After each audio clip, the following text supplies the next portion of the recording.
Ons skrifgedeelte kom uit 1 Petrus hoofstuk 4 vanaf vers 7 tot 11 en ek praat met jou oor bestuurders van God se genade. Ons lees saam uit die 2020 vertaling. Petrus skryf en hy sê, die einde van alle dinge is op hande. Daarom moet julle selfbeheerst en nugter wees met die oog op gebed. Bo alles moet julle mekaar innig lief hê, omdat die liefde 'n menigte sondes bedek. Wees gasvry teenoor mekaar, sonder om te mor. As goeie bestuurders van die veelvoudige genade van God, moet julle mekaar bedien in ooreenstemming met die genadegawe wat elkeen ontvang het. As iemand aan die woord is, laat dit soos woorde van God wees. As iemand dien, laat dit wees vanuit die krag wat God voorsien, sodat God in alles verheerlik kan word deur Jesus Christus, aan wie die heerlikheid en die krag behoort vir ewig en ewig. Amen. Petrus skryf hier aan gemeentes wat binne die greep van die einde leef. En ons as gemeentes vandag, ons leef nie los van die tydgreep waarin die hele wêreld leef nie. Ons leef ook nie los van die wêreld rondom ons nie. En daarom as gemeentes van Jesus Christus, wat te midde van dit leef, moet ons verhouding met mekaar binne in 'n gemeente uitklaar. Ons is nie 'n klomp vreemdelinge wat op 'n Sondag by mekaar kom om saam te sing en saam na 'n preek te luister, net soos wanneer ek na 'n konsert toe gaan en saam met mense wat ek glad nie ken nie, geen verhouding mee het nie, maar saam geniet ons die konsert en saam klap ons hande uit waardering vir die konsert. Ons kom by mekaar as 'n familie wat in 'n innige verhouding saam gebind word deur die band van liefde. En hierdie liefde word gekwalifiseer deur Jesus se offer, sy sterwe vir ons aan die kruis. Ons het almal dieselfde Heilige Gees ontvang, wat in ons harte uitroep, Abba Vader. Met ander woorde, ons het dieselfde Vader.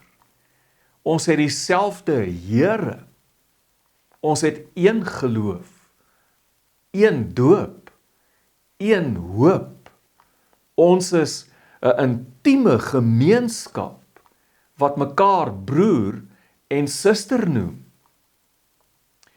As gemeenskap van gelowiges, intieme gemeenskap, leef ons in 'n wêreld wat vyandig is, en ons moet dit weet, dat die wêreld rondom ons ken nie die Here Jesus Christus nie. En die gees van die anti-Kris, met ander woorde die gees van hom wat Christus teestaan, wat anti-Christus is die gees wat aan die werk is in die wêreld rondom ons. Die wêreld leef in rebellie teen God. En hierdie vyandskap is nie altyd eksplisiet nie. Dikwels is dit implisiet.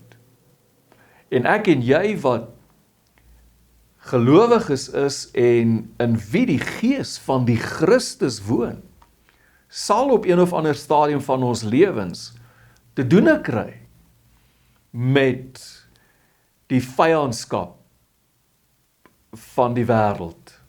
Ons sal te doen kry met hierdie aggressie. Soms baie duidelik en dalk selfs tot die dood toe.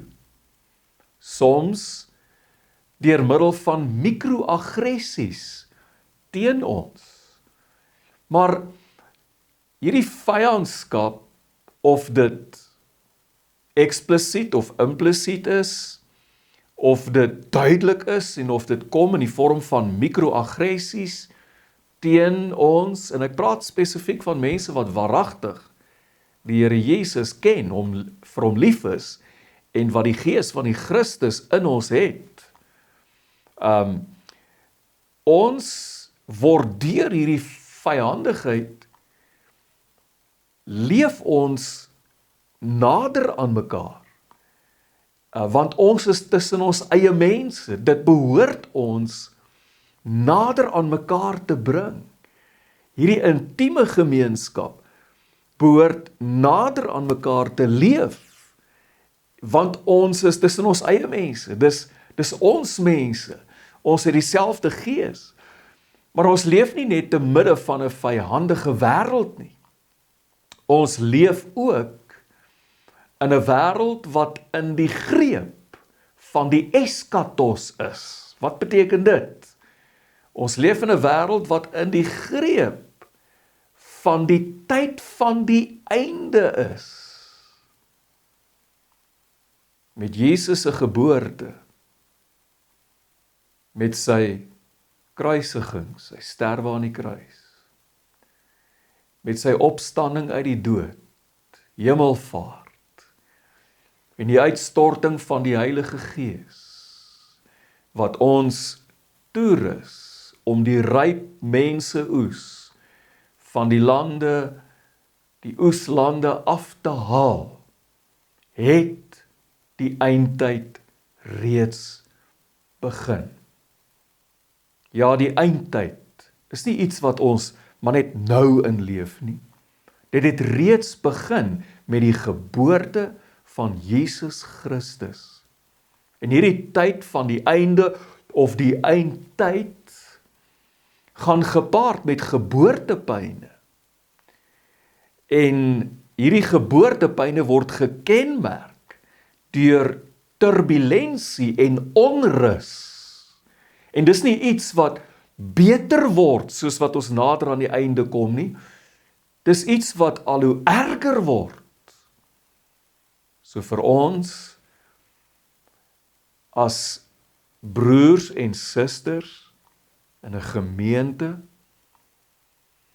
wat deur liefde saamgebind word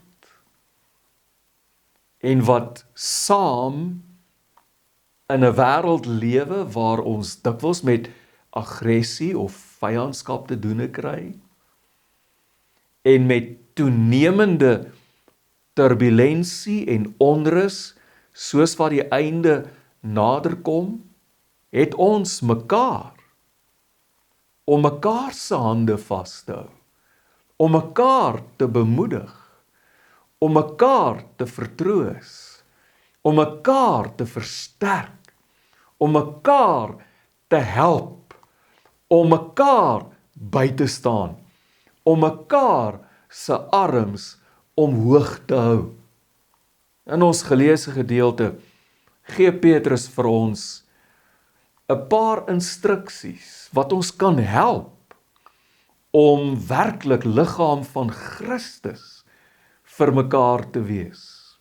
Die eerste instruksie in ons gedeelte wat hy vir ons gee is dat ons selfbeheers moet wees en dat ons nugter moet wees met die oog op gebed.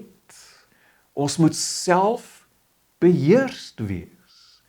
Dit beteken ons moet met dissipline leef. In hierdie tyd, die naderende einde, die turbulensie, die wêreld wat dikwels ons vyandig gesind is, moet ons met dissipline leef. Ons kan nie toelaat dat ons in 'n swak oomblik deur ons vleeslike begeertes weggesleep word of op tou geneem word nie. Petrus sê vir ons in 1 Petrus 4 vers 2, hy sê, daarom laat hy die gelowige hom nie langer deur menslike begeertes lei nie, maar deur die wil van God. In hierdie tyd is belangrik dat ons met dissipline sal lewe om deur die wil van God gelei te word en nie aan ons neuse rondgelei te word deur ons vleeslike begeertes nie. Hy sê ons moet ook nugter wees en dit het niks te doen met alkohol nie. Hierdie nugterheid het alles te doen met wakker wees. Om wakker te wees, om paraat te wees. Die vyand, die bose, kom nie na ons toe in 'n herkenbare vorm met, ons ken die prentjies van hoe mense die duiwel soms voorstel met sy horings en met sy vurk ensovoorts, hoe kinderagtig dit ook al is. Hy kom nie in 'n herkenbare vorm na ons toe nie. Hy kom soos 'n engel van die lig. En voor jy dit weet, het hy jou gedagtes, jou denke geïnfiltreer, sodat jy nie meer nugter kan dink nie. So ons moet wakker wees, paraat wees, sodat dit nie gebeur nie, en ons nugter kan dink.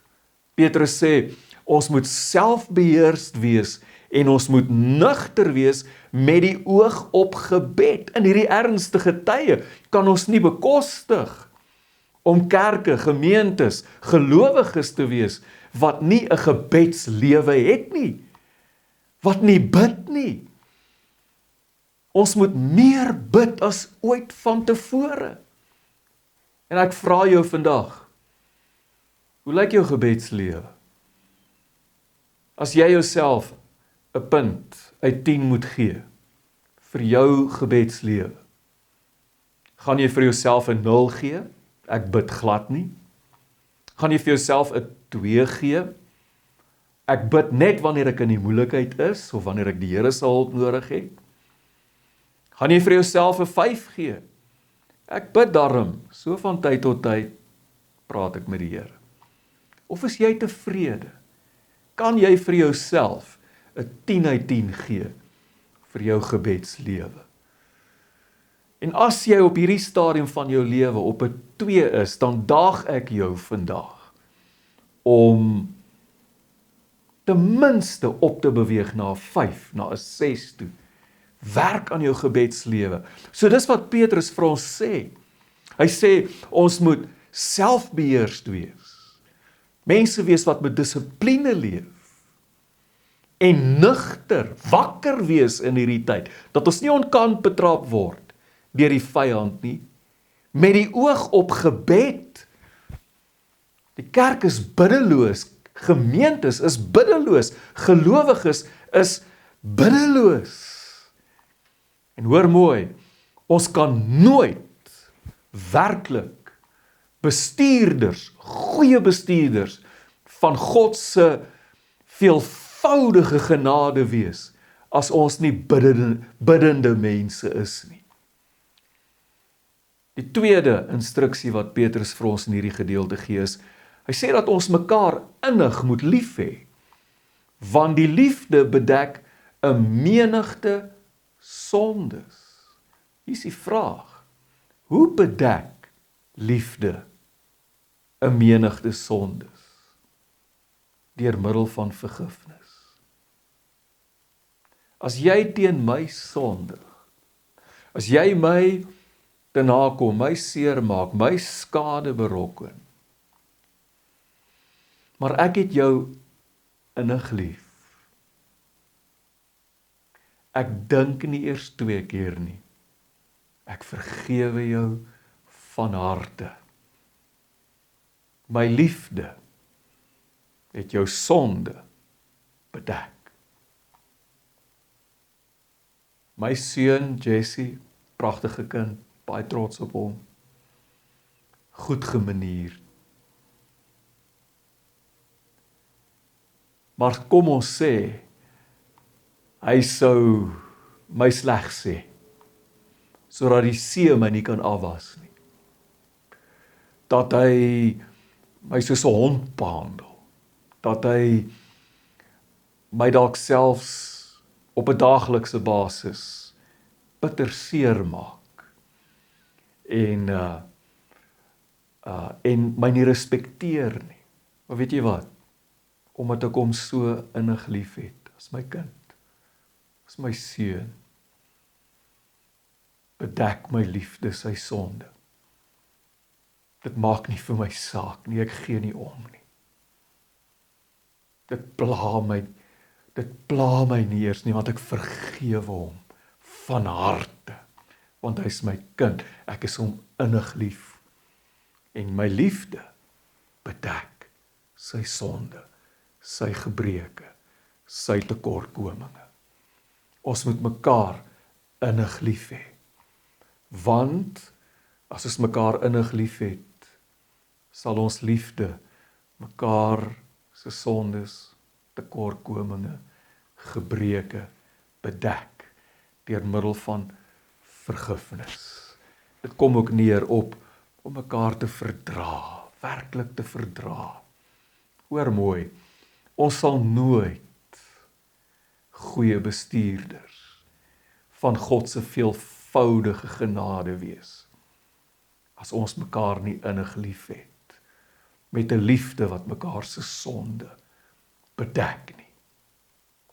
Die derde instruksie wat Petrus vir ons gee is, dat ons gasvry moet wees met mekaar, sonder om te mor. Die wêreld kan soms baie koud wees. Mense het nie tyd vir mekaar nie.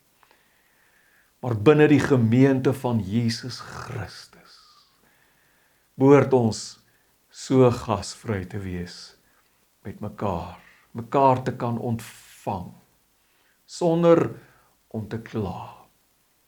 Kom ons wees eerlik, dit kos moeite om gasvry te wees. Die koffie moet gemaak word, dit moet bedien word.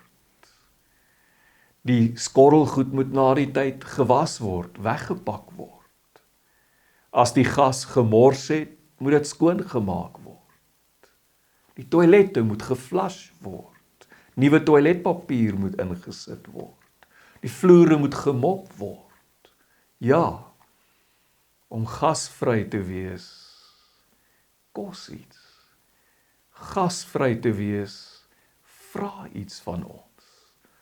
Maar binne die gemeente van Jesus Christus is ons gasvry met mekaar, sonder om daaroor te kla, sonder om daaroor te mor.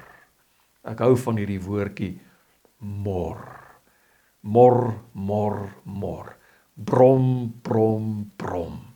Oor die moeite, die opoffering wat dit kos om gasvry te wees teenoor iemand. Ons is nie so met mekaar in die liggaam van Christus, in die gemeente nie. En weer eens, sal nooit regtig goeie bestuurders wees van God se veelvoudige genade,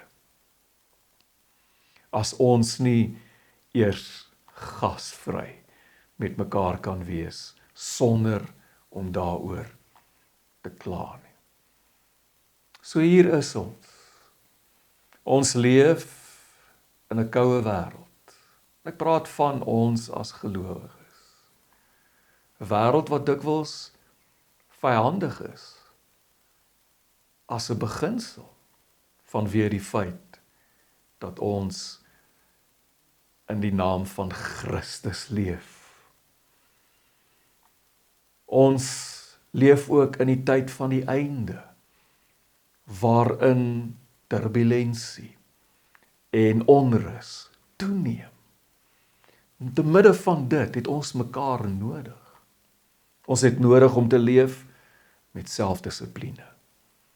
Ons het nodig om nugter te wees, om te bid, om mekaar lief te hê, innig lief te hê, met 'n liefde wat mekaar se sonde kan bedek, en om gasvry te wees met mekaar. En dan sê Petrus, moet ons mekaar bedien.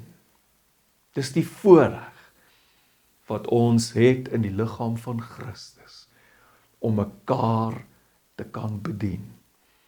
En hier sê hy vir ons, dat ons goeie bestuurders moet wees, van God se veelvoudige genade. So kom ons praat oor God se veelvoudige genade. Jy moet weet, God se genade het nie net een kleur nie. God se genade kom in al die kleure van die reënboog. Ons kan ook van sy genade praat as die ryk geskakeerde genade van God. God se genade kan op soveel verskillende maniere na ons toe kom. Sy genade kan na my toe kom in die vorm van redding. Sy genade kan na my toe kom in die vorm van vergifnis. Sy genade kan na my toe kom in die vorm van genesing. Sy genade kan na my toe kom in die vorm van bemoediging, vertroosting. Sy genade kan na my toe kom in die vorm van hulp.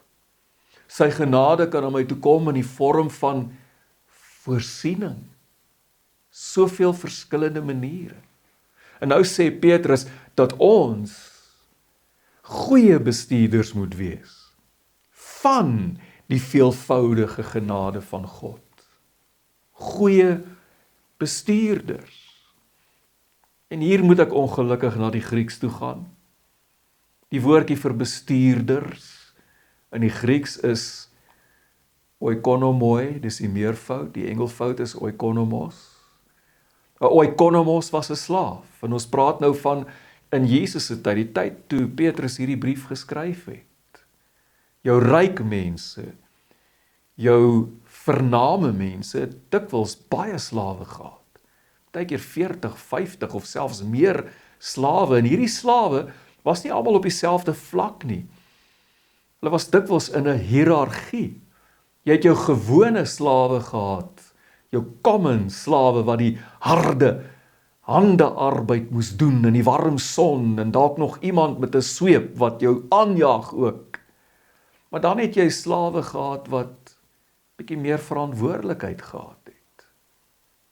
En dan het jy jou oikonomoi gehad, of jou oikonomos. Dis 'n slaaf wat aangestel is deur sy heer om sy heer se huishouding te bestuur. Hierdie slaaf, die oikonomos,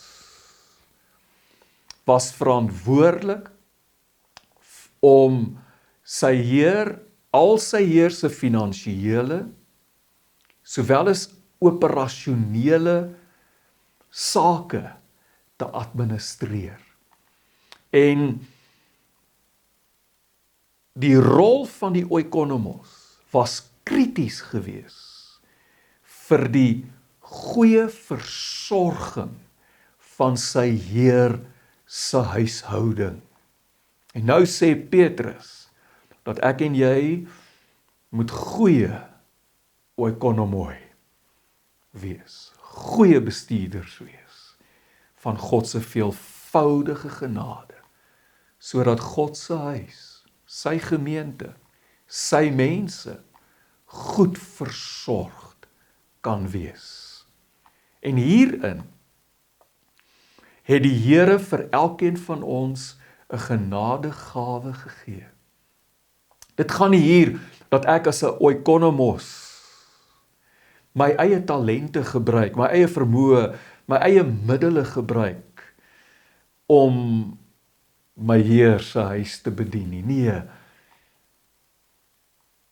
elkeen van ons het 'n genadegawe van die Here ontvang. Petrus sê dit vir ons baie duidelik in hierdie gedeelte. Hy sê dat ons mekaar moet bedien met die genadegawe, wat elkeen, en hy gebruik die woord eikastos, elkeen sonder uitsondering, is weer 'n Griekse woord, elkeen sonder uitsondering, het 'n genadegawe ontvang. Genadegawe, die Griekse woordjie vir genadegawe of gawe is charisma. Dis 'n charisma. Die meervoud is charismata. En as ons nou in 1 Korintiërs hoofstuk 12 kom, dan skryf Paulus oor die charismata van die Gees, die gawes van die Gees. Dit is God wat in ons werk, deur sy Gees, wat aan ons gawes gee, waarmee ons sy liggaam, sy huisgesin, sy huisgenote, ons medebroers en susters mee moet bedien. Paulus gee vir ons 'n hele lys van hierdie charismate, en ek dink nie hy probeer om volledig te wees nie, maar hy gee vir ons voorbeelde. Woord van kennis, woord van wysheid, gawe van geloof, gawes van gesondmaking, profesie, tale, uitleg van tale, onderskeiding van geeste, gawe van kragte. Jy het ook die gawe van helper te wees, of administratiewe gawes. Elkeen van ons het 'n charisma. Dis nie my talent nie, nie my natuurlike talent nie, dis toerusting deur God se Gees, waarmee ek die huishouding van die Here moet bedien. Ek funksioneer dikwels in die gawe van 'n leraar, 'n teacher. Dis die charisma wat deel is van my lewe, waarmee die Here my begenadig het, waarmee ek sy huishouding moet bedien. Maar kan jy dink dat 'n gemeente afhanklik moet wees van net my gawe? Het die Here nie vir 'n gemeente elkeen 'n gawe gegee waarmee ons mekaar moet bedien nie? En hierin sê Petrus, moet ons goeie bestuurders wees. Goeie oikonomoi wees van die veelvoudige gares, die veelvoudige genade van God, wat hy deur ons wil werk in die vorm van charismata, gawes, waarmee ons mekaar moet bedien. En dan sluit Petrus dit af. Hy sê, as iemand, vers 11, as iemand aan die woord is, laat dit wees soos woorde van God. Kan jy sien, dis God wat deur ons werk. As iemand dien, laat dit wees vanuit die krag wat God voorsien. Kan jy sien, dis God wat aan ons die gawes gee. Dis God wat deur sy Gees in ons werk en deur ons werk om mekaar te bedien. Hy sê, sodat God in alles verheerlik kan word, deur Jesus Christus, aan wie die heerlikheid en die krag behoort vir ewig en ewig. So hier is dit. Ons het mekaar nodig. Ons het mekaar nodig. Die Here het vir elkeen van ons 'n genadegawe gegee. En die Here verwag van ons om goeie bestuurders te wees van sy veelvoudige genade. Dit wat hy deur ons werk, sodat sy hele huishouding, sy gemeente, goed versorgd kan wees. En wanneer dit gebeur, dan begin die gemeente te vibreer van die lewe van God. Die Here, ons God, wat deur sy Gees onder ons woon. Amen.